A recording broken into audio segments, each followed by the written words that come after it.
Every U.S. president has made decisions that came with consequences, and some of them even changed a nation forever. These are the hardest choices that pushed America to the edge. In 1794, America was still new to their harsh reality, and before it could adapt, a rebellion broke out. A federal tax was imposed on whiskey, sparking outrage among the farmers. After multiple negotiation attempts, George Washington made an unexpected decision. He personally led nearly 13,000 militia troops to fight the rebels. And that worked. People scattered without a physical altercation, and the authority of the federal government was firmly established. America successfully passed its first endurance test, but the cracks it revealed never truly disappeared. Thomas Jefferson resisted centralized power. He believed that the presidents who extended their authority disgraced the American Constitution, and that belief was tested in 1803, when France offered to sell the Louisiana Territory to the United States for just $15 million. This was a one-time deal, and Jefferson knew this. The only problem was his worship of the Constitution. The Constitution never gave the president the explicit authority to buy foreign land. Approving it meant turning his head away from the very principles he had built his political identity on. In the end, interest won over ideology. He stretched the presidential powers and approved the purchase. This wasn't the only time the Constitution was used to protect one's own interests. A similar incident happened in the years that followed. In 1832, South Carolina used the Constitution to declare a federal tariff unfair. The state made it clear that if the federal government forced the tariff, it would have to exercise its right to succession. The U.S. President, Andrew Jackson, wasn't a man to be intimidated. He knew if the federal government waived off taxes for one state, other states would soon follow. This forced him to draw a hard line. He declared that defying federal law was an act of treason and therefore illegal. But not only that, the real drama was happening behind the scenes. Jackson was preparing for a war if the circumstances demanded it. South Carolina was forced to compromise. Though the crisis ended without bloodshed, it later proved that forced compromises can delay but not prevent civil wars in the country. In 1862, the Civil War was terrifying, and if anyone was feeling the pressure, it was none other than the Union leader, Abraham Lincoln. Lincoln knew that he needed support to win the war, but on what basis? The agenda of preserving the Union might not be enough, and at the same time, making it a war about slavery carried enormous political risk. Lincoln's dilemma was brutal. For months, he worked on the draft of the Emancipation Proclamation and waited for the right moment. On January 1, 1863, came that moment. The proclamation declared that enslaved people in Confederate-held territory would be free. This reframed the war as a moral struggle, and almost 200,000 black soldiers stepped in to fight for the Union. For a moment, it seemed effective, but it deepened the divisions and resistance, especially in the South. The U.S. was shaken by the Pearl Harbor attack. The country was pulled into a war, and most people blamed Japanese Americans. The public pressure built, and it was time for Franklin D. Roosevelt to act. The decision he made resulted in thousands of citizens becoming homeless and left millions in suffering. In 1842, he signed Executive Order 9066, depriving more than 120,000 Japanese Americans of their homes. Most of them were U.S. citizens. The world saw punishing a whole community without any trial as barbaric and diabolical. At that time, blinded by patriotism and in a surge of ego, many people supported the government.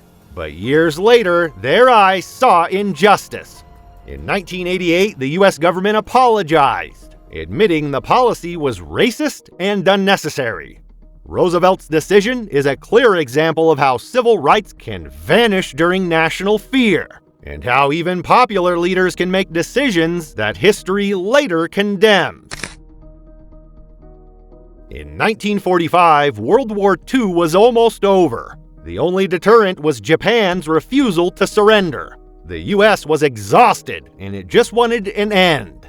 Hundreds of thousands of soldiers had already died, and continuing the war meant risking the lives that remained. The then-President Harry Truman was informed about the atomic bomb.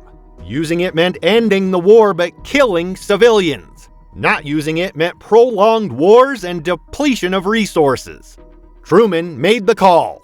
In August 1945, Little Boy was dropped on Hiroshima, and 3 days later, Nagasaki was wiped out by Fat Boy. Japan was brought to its knees. World War II officially ended. Truman succeeded in winding up the war, but his decision caused destruction that humanity had never faced. In 1957, Arkansas dishonored the Supreme Court by blocking black students from entering a high school in Little Rock. Eisenhower was a man who deeply believed in law and order, and it was time for him to restore order that had been lost. He knew that if a state could ignore federal law, the authority of the Constitution itself would collapse. After a few days, he finally ordered the federal troops to take control of the Arkansas National Guard. Armed soldiers accompanied 9 black students into the school, while the angry crowds shouted in agony. It shocked the nation. For the first time since Reconstitution, the federal government used military force to enforce civil rights in the South. Eisenhower wasn't able to end racism, but he sent a clear message. The dignity of every American, whether black or white, is the same for the government.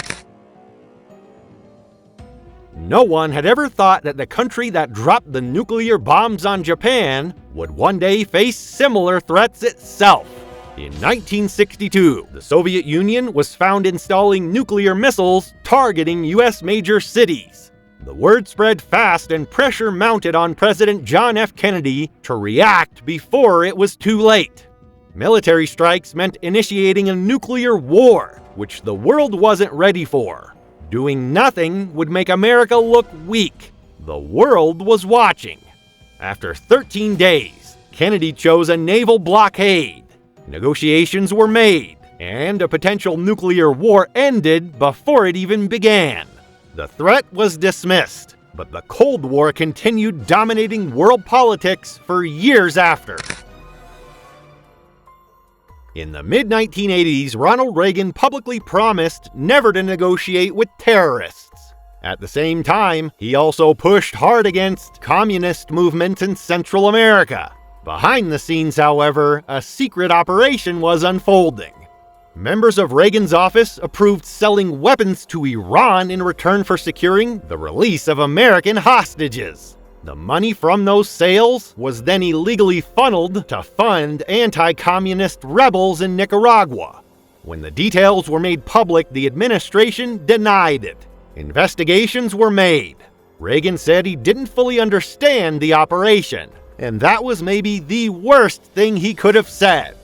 Reagan lost public trust, and the Iran-Contra affair exposed the American intent behind closed doors. After the 9/11 attacks, the U.S. wanted just one thing, and it was revenge. President George Bush promised to eradicate every eye that looked at American soil with menace, and the first one to get targeted was none other than their famous enemy, Iraq. In 1991, Bush authorized the invasion of Iraq, and Saddam Hussein was easily toppled without much resistance. What the world witnessed afterwards was years of regional instability and thousands of civilian casualties. The war kept on with no clear victory. Soon, the people of America lost confidence. Trillions of dollars were being spent with no results. Even after all those military operations, the man responsible for the 9/11 attacks was still alive. Nearly a decade later, the mastermind behind the 9/11 attacks was still alive.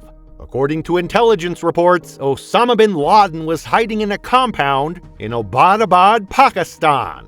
The information was backed with enough evidence that President Barack Obama had to make a quick choice. Obama approved the operation. Navy SEALs entered the compound and bin Laden was killed. The decision was risky, but its success was one of the most enjoyed moments in American history. History remembers the choices, but not the fear behind them.